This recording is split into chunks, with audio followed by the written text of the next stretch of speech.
just to demonstrate that things in Backung go bad just by being left to sit.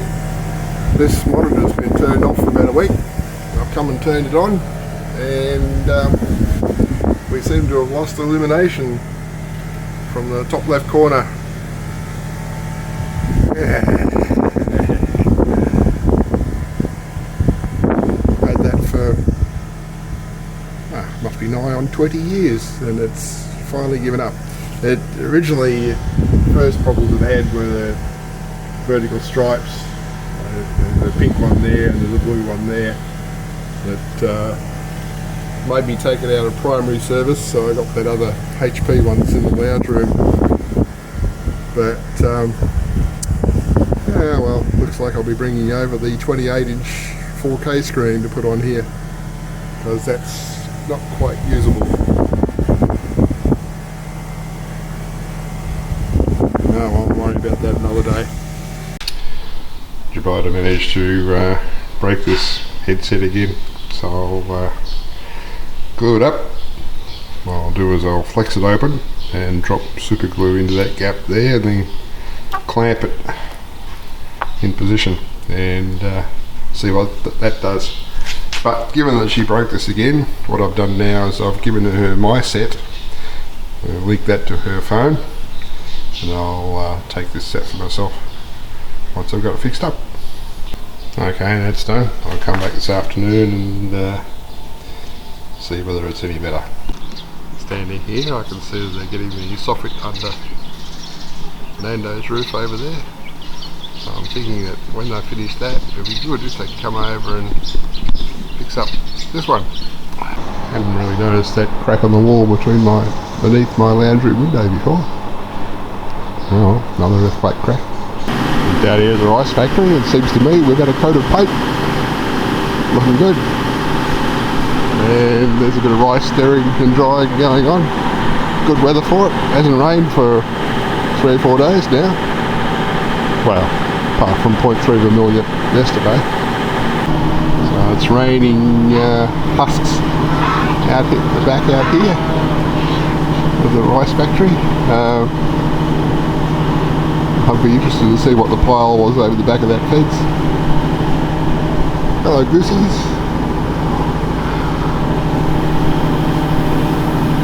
I'd wondered what this door was, and now I've figured it out. The door of the new room. So things are up there suspended from the roof trusses. I'd love to see what's inside that room. It's Tuesday morning. The AC guys came and reinstalled this on Sunday, and it's been working fine since. And the direct airflow of that at 25 degrees, it was a bit cool, so I've bumped it up to 26. See how we go. I think I might be acclimatising a bit, because with this one over here, under the direct airflow, I had that one set to 30. If it was lower than that, the direct airflow was a bit cool. So must be acclimatising somewhat. There's been very little rain for the last 4 or 5 days. I think we've had about 0.3 of a mil, and that sort of shows up in the fact that the drainage canal's gone dry, but the rice is still standing in mud. So I suspect the heads are starting to fill out a bit. Won't be long now before the harvest. So I'll come over to see how this thing's going.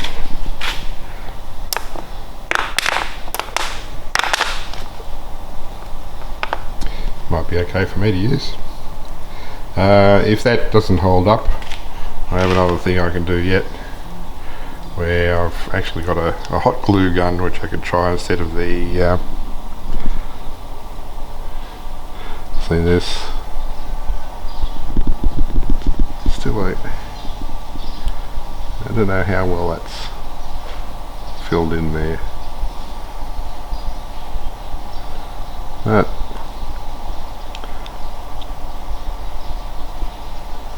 I'll take it home and see how we go. Yeah. Another thing I'll do is I'll try this screen here again, and see what it has to say to me. Whether it's still dark up in the top left corner. If it is, I'll bring across the 28-inch HDMI monitor and put that on there instead. And that one will have to go on the recycle. It's only about 20 years old, so I guess I can sacrifice it. Yep, the backlight for the LCD has failed in that corner. That's going to be terminal, I think. Halfway there, pulled the old screen out, so it's sitting over here to the right. Now I'll install that one. Oh, never does anything go as smoothly as it should. The screen says no cable connected, or it did before it went off. It's timed out. Okay. No cable connected, it says, but it's plugged into the HDMI port in the back of this thing, which is busily beavering away. Don't know what to make of that. But I'm starting to get hot. What is it? It's 28.6, 94% humidity outside, 30.3 and 78% humidity in here, so I'm reaching meltdown, so I'm just going to do a forced stop on this and shut it all off and run away and come back another day. I do actually have another graphics card so I'll bring over next time I come over and put it in there, but that'll do for now. Now I came over to change over the graphics card, which I've now successfully done, but the old card had a 6-wire connector. This one's got an 8-wire connector, so I've got to go and find a different power cable. That'll be the challenge now. I'm sure I have the right cables. It's just a matter of locating where the hell they are. There'll be a box somewhere or other with those PSU cables in it. So I've got a hunt to do. Well, I found the right box and I got it down, but why do they have to make everything black? Makes it so hard to spot things in there. This is exactly why I bought myself a white computer with a white painted interior, so I could actually locate stuff in there without having to get a damn spotlight in there every time. Well, found the right one. So now I've just got to put this box back up here in that gap up there. I just about broke myself getting it down, so this could be awkward. Well, I made it, but it was a very near thing. I think I'll make a promise to myself, don't try that again on your own. Not without unloading some of that. Must be at least 20 kilograms in there, maybe more. Well, that's in. Let's see what happens. Not sure what to do if this doesn't work. Well, that's just great. This one, whoop, initially said no cable connected, so I'm wondering whether I needed to wait long enough for the other one. Okay, well, this is working now, so that's good. I'll put the cover back on that. Nothing's ever as easy as it should be. The thing comes up with a splash screen for Windows saying the recommended resolution is the 3480 by 2160. 3840 by 2160, sorry, and then it goes away because I think it must remember what the other resolution was on the other screen, which was 2560 by 1600, and this one doesn't support that resolution. So what I'm going to have to do is go and get the other screen again, come back here, set the resolution down to 1920 by 1080, which will be common to both of them, and then disconnect the other one. Nothing's ever as easy as it should be.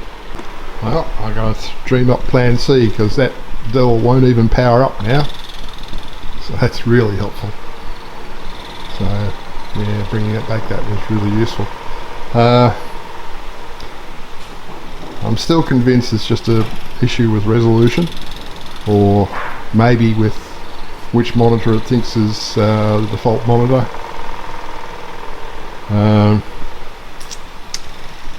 think I may have to bring back the other graphics card.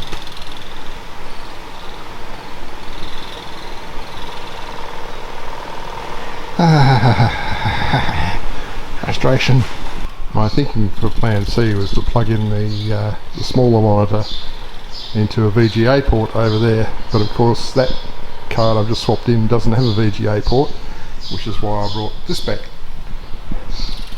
But then I realised that that monitor also has a HDMI port, so that's why I brought that cable with the green ends back. So I'll try that one. Meanwhile, this monitor is saying no HDMI cable connected again, which makes me query the HDMI cable too. Well, still battling.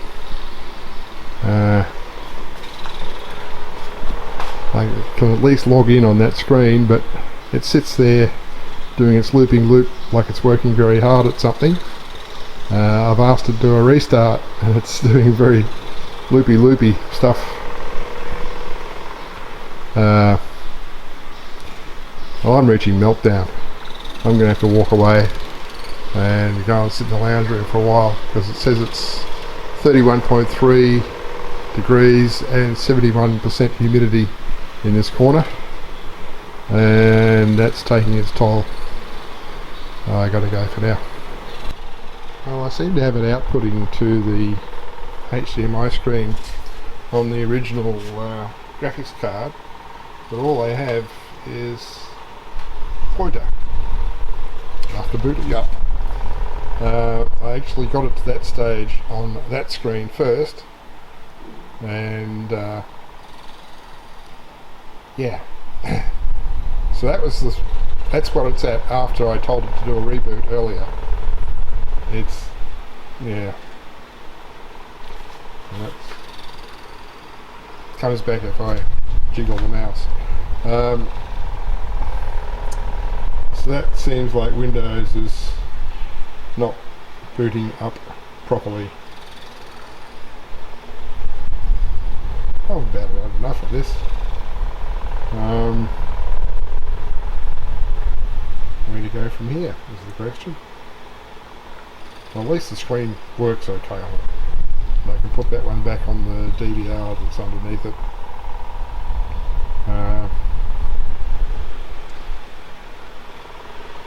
Yeah, I'm just going to put all this back together, close it all up so the lizards have more trouble getting into it, and go back to the lounge room and lick my wounds, because this is very frustrating.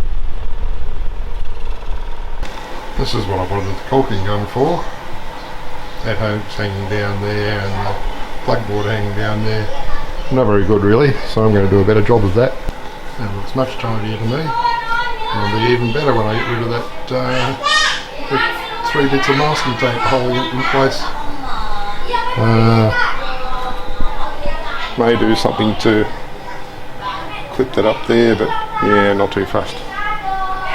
I don't want to make that one sort of permanent like the green hose, in case this thing has to come down at some point. Won't last forever, I guess. But yeah, done. Back to the cool lounge room now. It's Friday and there's a task for later. I've got 4 ink refill bottles, so I need to top up my inkjet printer Kislink. Inkjet printers, notoriously expensive to run because the cost of the ink is prohibitively high. This is the answer. An external ink supply with 100ml tanks. So that unit with all the ink in it, 100ml of ink in it, each tank, was $155. That's the equivalent of $2,000 worth of ink cartridges. And then when you need to refill that, a set of 4 100ml bottles is another $60. So at $60 is equivalent of another $2,000 worth of ink cartridges. actually makes these affordable to run. Look it up. If you're in Australia, you look up rehack, rihac.com.au.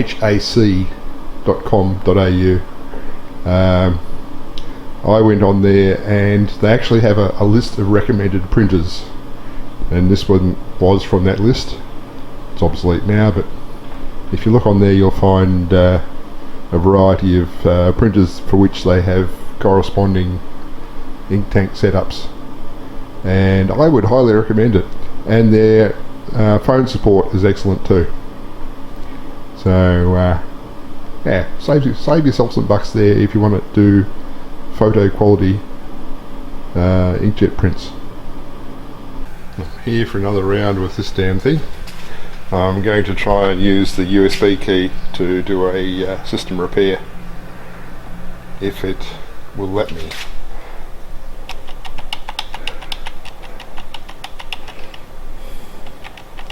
So it says there's no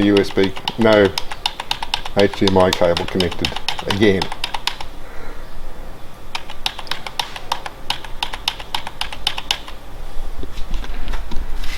Which is rubbish.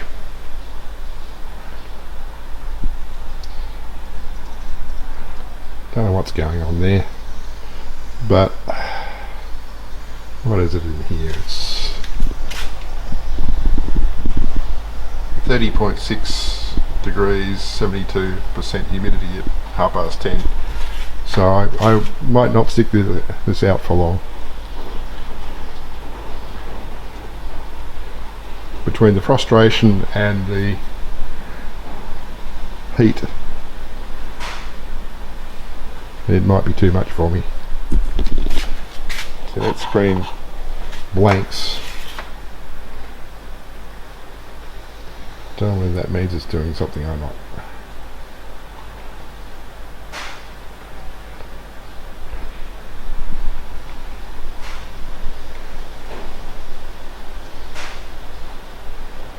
Yeah. I might just leave it on, see what happens, and come back again later, see if that disk activity light eventually goes off. If all else fails, I'll put the small monitor back on it again and struggle through doing the disk repair using that, and then see what happens when I remove that and put the big one back on and reboot. But yeah, try that later maybe. But for now I'm going to walk away and wrap up this week's video. The rice heads are filling out. I'm told that elsewhere they got bugs in the crop again, which is a big problem because that causes a lot of crop loss. Not good. Work continues on Nando's house with the painting. Looking at me through there.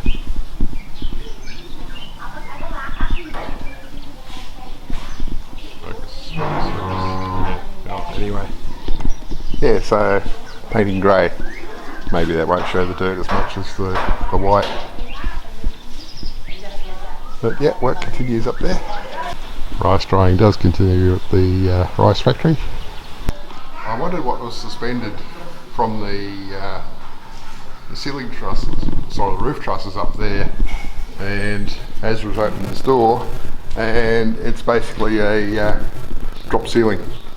So it's a closed room with the well, dust comes in down there, but I'm not sure why the air's supposed to get out.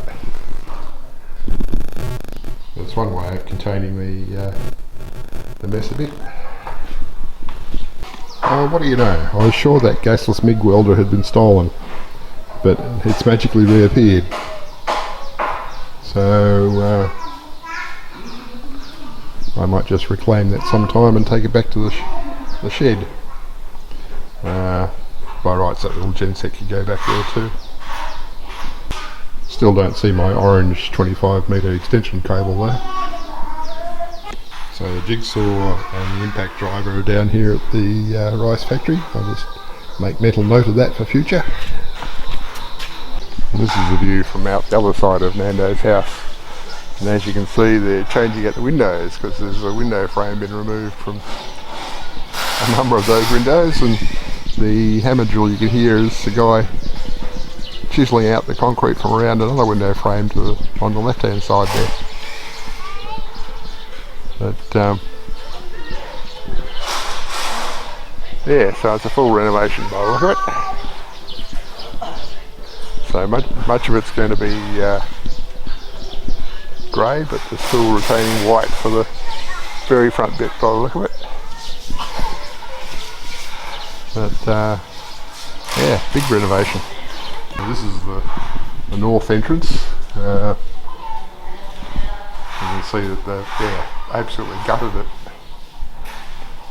Left the staircase in place and that's about all. So lots more work to be done in there. I guess these window frames will probably stay. But yeah, big renovation job. Yeah, so we're back to the west side and time to wrap this up and do an upload.